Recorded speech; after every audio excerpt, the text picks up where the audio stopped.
êtes fatigué? Mesdames, messieurs, un maximum de bruit pour Juste Parfait.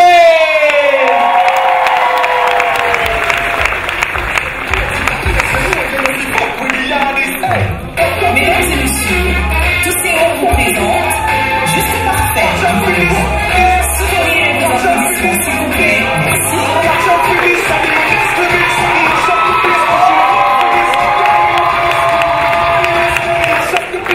Oh my.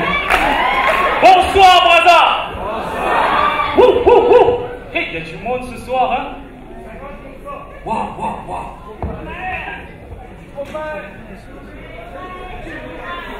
Je sais ce que vous vous dites en ce moment. Vous vous dites ce qu'il est sexy.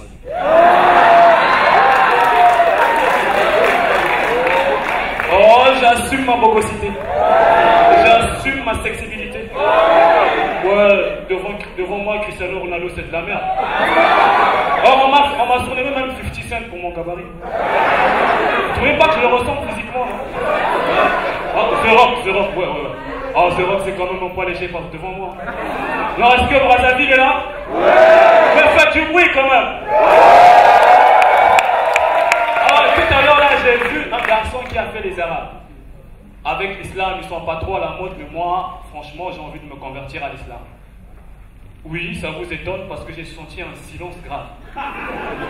Non, les chrétiens, on a certains problèmes, franchement. Je sais que vous êtes majoritaires. Est-ce qu'il y a les chrétiens dans la salle? Ouais. Dans la Bible, on nous dit que quand on se comporte bien sur terre, on va au paradis, on chante les louanges avec Jésus jusqu'à la fin des temps, après les siècles et les siècles et les siècles et les siècles. Ça va. Chez les musulmans, tu t'exploses au bon endroit au bon moment. Mon frère, tu as 1000 vierges qui t'attendent. 1000 vierges! Attends, entre avoir 1000 vierges et chanter pour les siècles des siècles, mais soyons. Ah, je suis désolé. Non, les chrétiens, excusez-moi de vous vanner comme ça, mais il y a des moments, il y a des choses dans la Bible que je ne comprends pas. Attends, Jésus, c'est l'acteur principal de la Bible, non? On dit quand même que Jésus reviendra comme un voleur. C'est pas logique. Attends, Jésus revient comme un voleur. Où? Il va voler quoi? Non, parce que moi, je vois le Christ déjà, il va voler quoi? Ça va un peu le décharismer quand même. Tu t'imagines Jésus voler, je sais pas, un bonbon? Après, il doit choisir le bon pays. Jésus, il vole en France. C'est le pays des droits de l'homme, il va commencer à faire ses miracles en prison. Ça va. Jésus, il vole dans un pays arabe. C'est pas sexy, hein? Non, chez les Arabes, quand tu voles, on te coupe la main. Jésus, avec une main faire des miracles, c'est quand même compliqué. Jésus vient voler ici à Brazza. Mon frère, ici avec les voleurs, on ne blague pas. Bomae, ça veut dire tuez-le. J'espère qu'il n'avait pas épousé son forfait de résurrection. Il en aura besoin. Sérieusement besoin.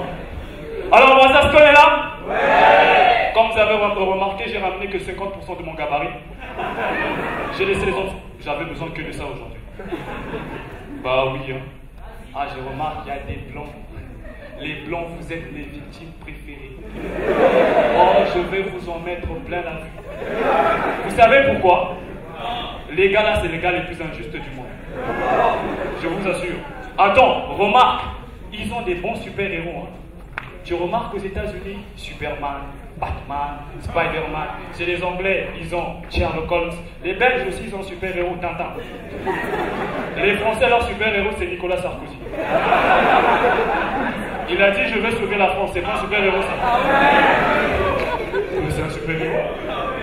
Et chez nous, les Noirs, vous avez trouvé un petit couteau, tout nu, qui s'appelle Kirikou. Ça, c'est l'injustice, là. Et après, attends, regarde ce qui m'énerve vraiment, c'est que tu vois les super-héros américains, ils ont des super pouvoirs. Kirikou, il ne pose que des questions. Oh! Pourquoi Karaba la sorcière est-elle méchante? C'est tout, quoi. On met Kirikou dans la vraie vie, devant Boko Haram, il va faire quoi? Boko Haram, pourquoi es-tu méchant? Voilà, c'est fini. part l'ONU, l'UNICEF, l'UNESCO, c'est toi qu'on a vu pour venir. La première des choses, va t'habiller. Non, mesdames et messieurs, Kirikou n'est pas un super-héros. En Afrique, quand un enfant part tout seul dans le ventre de sa mère et s'enfant tout seul, ça s'appelle un sorcier. Loki. Est-ce que j'ai tort? Et vous appelez ça un super-héros? Non, les plans... Ah, je vais tout envoyer aujourd'hui. Vous savez ce que vous avez dit? Ils ont fêté il n'y a pas longtemps là. Comment vous appelez ça? Vous connaissez les tirailleurs africains? En fait, on les avait donné le nom des tirailleurs parce qu'ils ne savaient pas où tirer. Tire ailleurs, tu vois. Au lieu de tirer par là, ils tirent ailleurs. On les appelle les tirailleurs, ça fait un peu sexy quand même. Vous savez quoi? C'est quand même bizarre. Pendant que les Français, eux qui savent où tirer, étaient tranquillement chez eux, les Allemands les ont super fouettés. Ils appellent, alors les tirailleurs, mais qui viennent les libérer? En ce moment-là, c'est qui les vrais tirailleurs? Attendez, les Français qui disent que les tirailleurs ce sont les Sénégalais, mais eux ils ont su là où tirer. Mais il ne fallait pas tirer sur la cible, les gars, il fallait tirer ailleurs. Après, tirailleur, c'est une insulte, hein. Mon frère aîné, par exemple, il est resté avec la même femme pendant 8 ans. Elle n'est jamais tombée enceinte. Ça, c'est un tirailleur. Parce que la même femme, elle s'est remariée après. En 3 mois, le gars l'a largué 5 causes. Ça, c'est un sniper. Il s'est tiré. Mais après, j'aime bien vous charrier les blancs. Vous savez pourquoi? C'est parce que les moments vous me complexez un peu, quoi. Parce que quand même, vous savez que la vraie différence entre nous, c'est pas surtout la peau. C'est souvent nos goûts. Eux, ils aiment bien ce qui est qualitatif. Nous, on aime bien ce qui est quantitatif. Et ça, dans pratiquement tous les domaines. Tu vois un blanc quand il rigole, c'est la qualité. Oh, elle est bonne celle-là, Jean. Il a même créé des diminutifs pour ça. LOL, MDR, XPTDR. Tu vois, mais le blanc, le noir, nous, tu vois, c'est la quantité, c'est...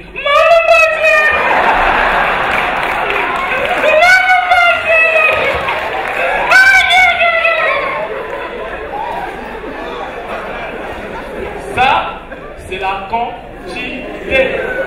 La qualité, on en a rien à foutre. Regarde quand le blanc, il pleure, par exemple. Il vient de perdre son père. Le gars, tu vois, c'est théâtral, quoi. Tu sens l'émotion. Oh. Je vais perdre mon père. Tu vois le gars se tenir droit devant. Le cercueil de son papa, il est droit, il est juste. C'est beau. Viens de lever, du coup.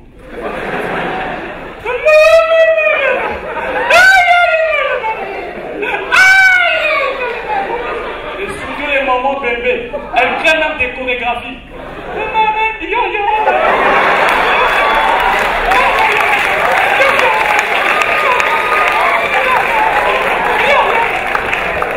Ceux qui n'ont pas compris, c'était des pleurs, hein. Pas une danse. Non, sérieusement, chez eux, c'est toujours qualitatif. Regarde un peu. Il y a des policiers dans la salle. Si un policier, tu lèves la main. On ne sait jamais, parce que ce que je vais dire est un peu. Bon, Madame Lorraine, tu vas prendre ça dans ton dos. Même en matière de gouvernance, il y a un problème de qualité. Chez eux, c'est la qualité. 4 ans, 5 ans. Chez nous, c'est là.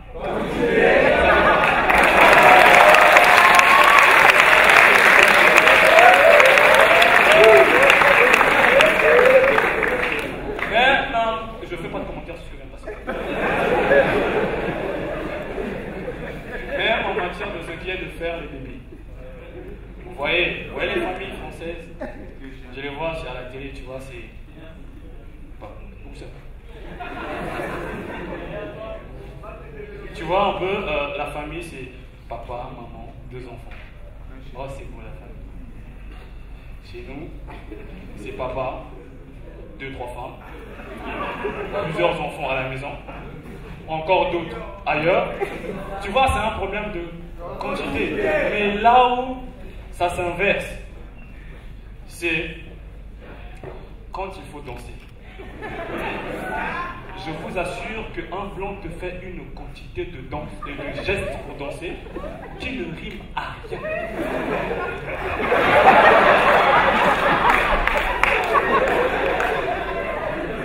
Ah, pourquoi? Et là, la qualité, ça nous revient. Tu vois la danse Yamalo. Il y a combien de gestes dedans? 2.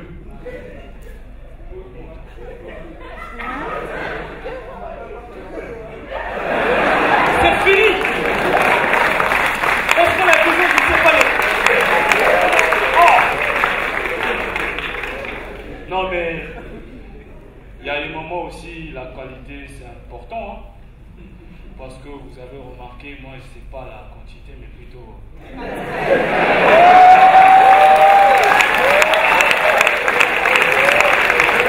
J'espère que jusqu'à présent mon spectacle est de qualité, hein? Votre rire de quantité aussi, ça va. Non mais... Oh, je vais arrêter de les charrier. Mais peut-être que je vais ajouter un petit truc, le dernier. Vous avez quoi avec vos proverbes? Ce que vous racontez dans votre proverbe, on ne comprend rien. Qui sème le vent récolte la tempête. C'est con. Mon frère, tu as déjà essayé de matérialiser ça dans ta tête. Je sème le vent, je récolte la tempête. Non, ça va pas. Nous, on a le même. Mais c'est plus sexy. Qui dort avec la nuque qui gratte, se réveille avec le doigt qui pue. Ça, c'est typiquement de chez nous. Il y en a encore un autre. On ne marche pas 2 fois sur les testicules dans la gueule. Ça, c'est de chez nous. Et il y a un que j'adore. Un enfant a le droit de s'amuser avec les seins de sa mère, mais pas avec les testicules de son père. Ça, tu vois, le proverbe, il te parle. Tu n'as pas besoin de chercher, c'est pas la philosophie.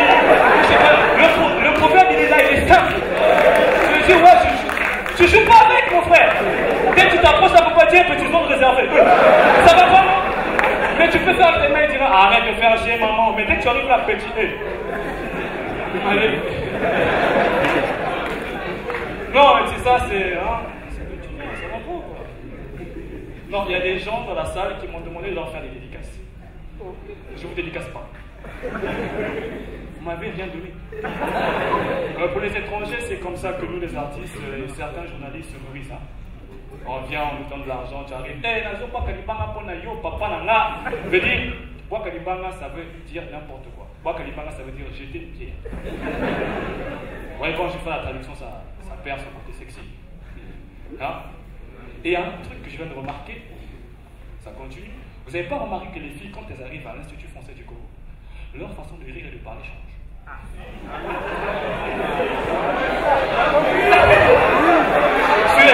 Suivez.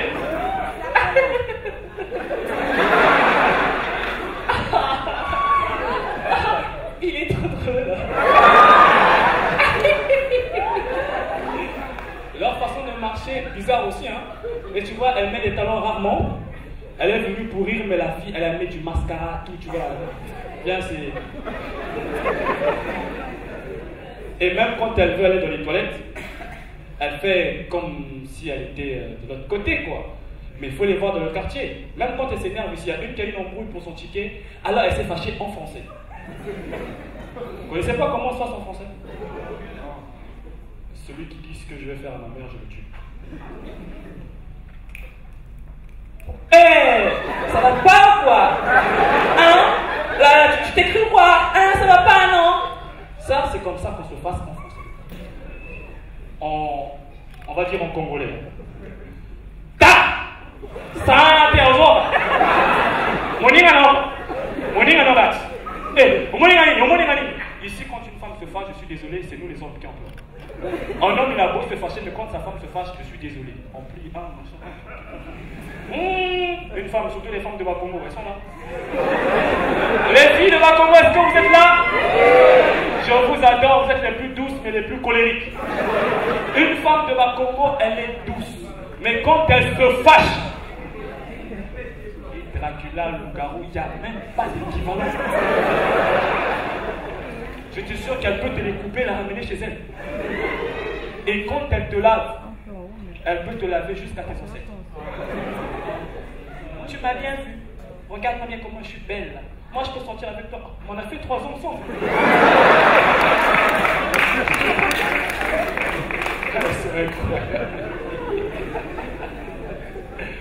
Mais remarquez les filles, je vous aime bien. Je vous aime bien pourquoi? Parce que je suis célibataire. Oui, je suis célibataire depuis un bon moment. En fait, ma copine m'a quitté parce que... non, c'est vrai, tu sais. Sinon, il y a moyen ou il n'y a pas moyen? Tu as dit que tu me trouvais sexy, il y a moyen ou il n'y a pas moyen? Ok, regarde, quantité là. Je donne tout. Donc, je suis célibataire parce que les filles, elles râlent trop. Oh là là, pour un rien, vous êtes là. Après, elles croient qu'on leur trompe tout le temps, hein, les gars. Alors que nous, souvent, c'est juste des questions d'incompréhension. Bon, on pourra en parler, hein. Non, c'est juste une question d'incompréhension. Parce que quand un mec vous trompe, vraiment, je vais vous dire maintenant. Les filles, elles répondent. Les filles, vous voulez savoir à quel moment votre mec vous trompe? Vous voulez savoir à quel moment il est suspect? Est-ce que vous voulez savoir à quel moment il est suspect? Les garçons, vous doutez de quelque chose? Ah, les filles, dites avec moi, suspect. C'est suspect. C'est suspect quand votre...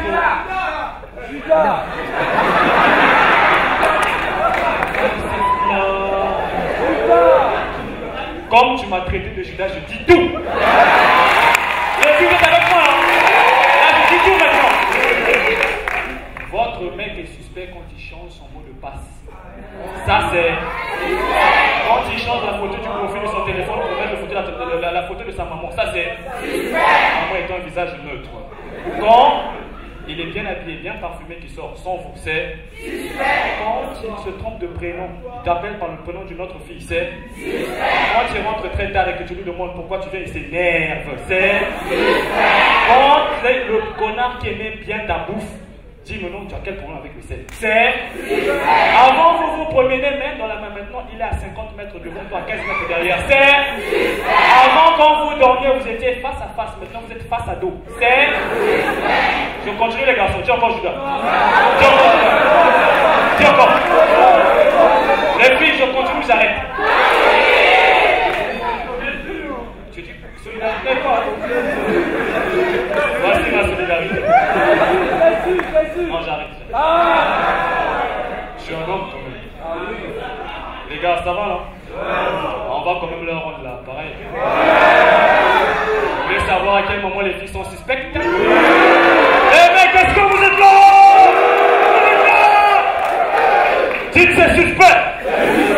Quand ta copine sort sans demander la permission, c'est suspect. Tu as cassé son téléphone, elle revient avec un téléphone plus cher qui a acheté, c'est suspect. Tu galères, elle ne travaille pas, elle revient avec des brésiliennes sur la tête, c'est suspect. Elle fait la beauté, pas pour aller à l'école ni au travail, mais juste pour aller acheter le pain à côté, c'est suspect. Quand elle te rappelle les problèmes d'il y a 50 ans qu'elle avait raison, c'est suspect. Quand elle visite trop sa maman, c'est suspect. Elle va pas chez maman, je t'assure.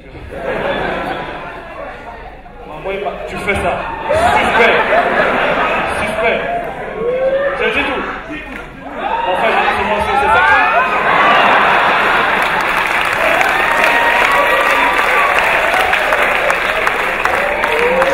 Et surtout le saumon. Les gars, le saumon du saumon. Quand ta copine, quand vous êtes entre 4 murs, tu te donnes comme un lion, un taureau. D'habitude, elle disait, tu es l'homme le plus viril du monde. Mais maintenant, tu as tout donné, tu as tout fait. Elle dit, t'as fini? Ça, c'est vraiment incroyablement bouleversement suspect.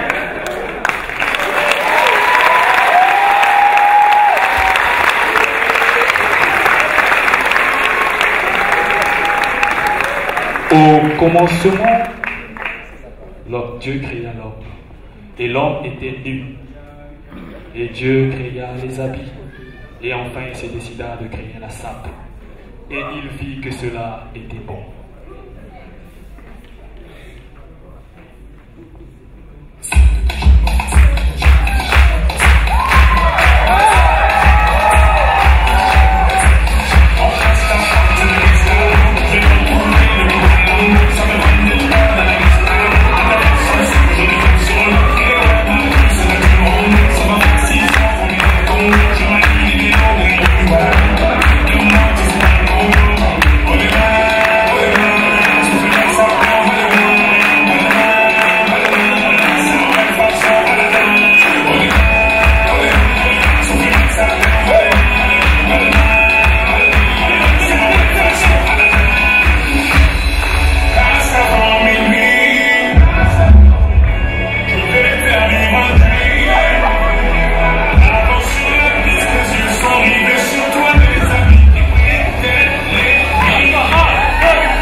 ses origines.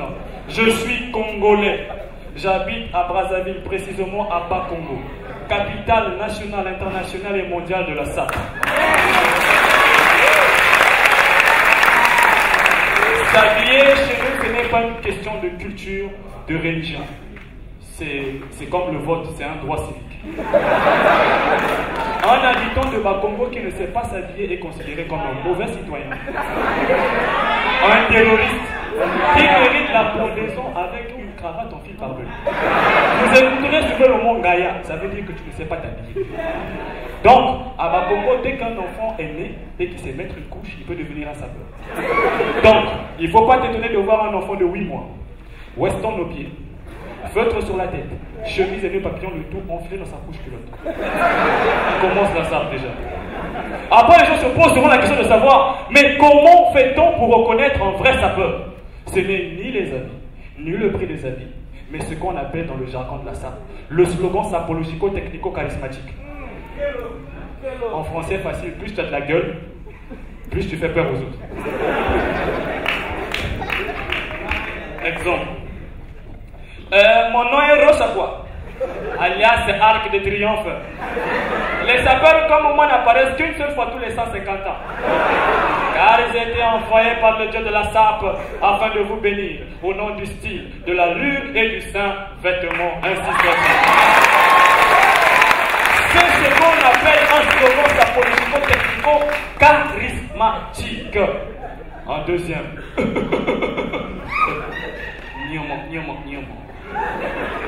Mon nom est Tonnerre, sapeur de l'éclair.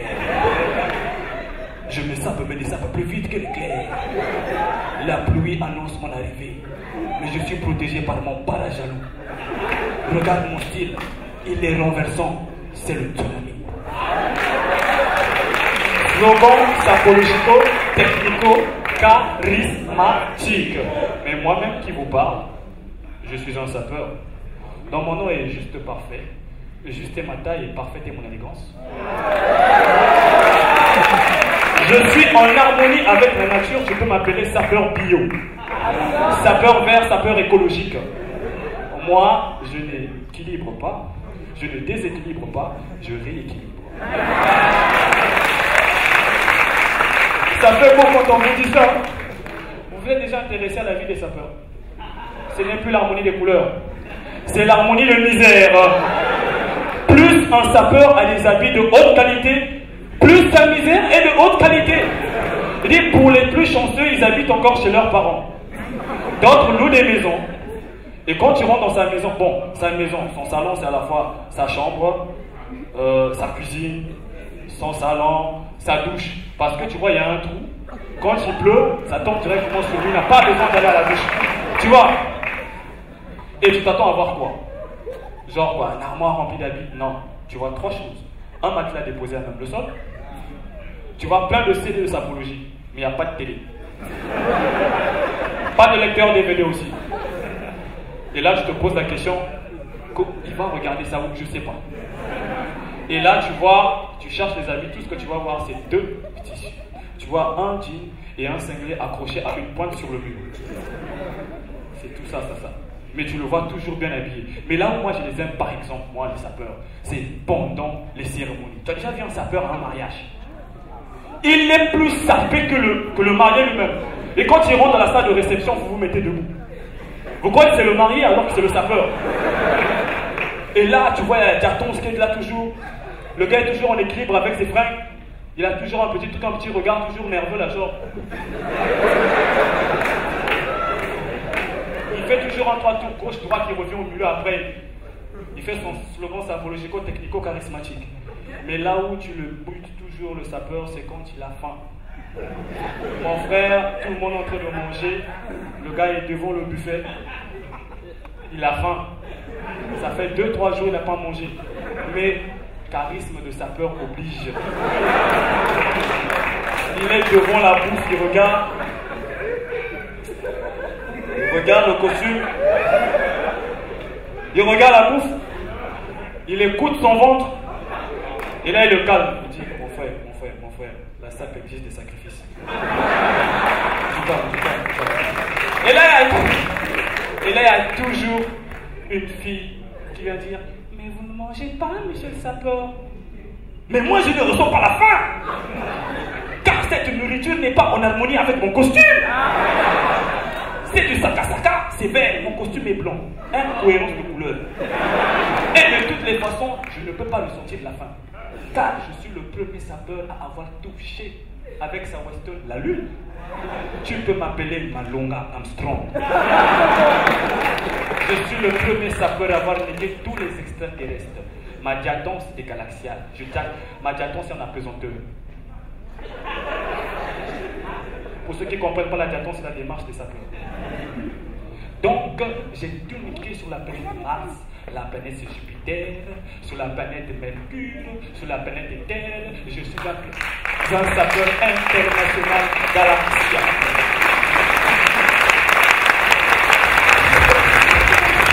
Merci, c'était juste parfait. Calais, s'il te plaît, Calais. Léon, mon sapeur. Juste parfait, Jean-Claude. Merci.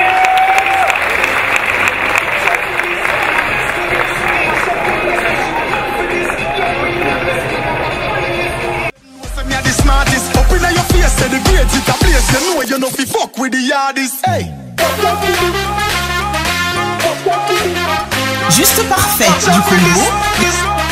Watch out for this, watch out for this,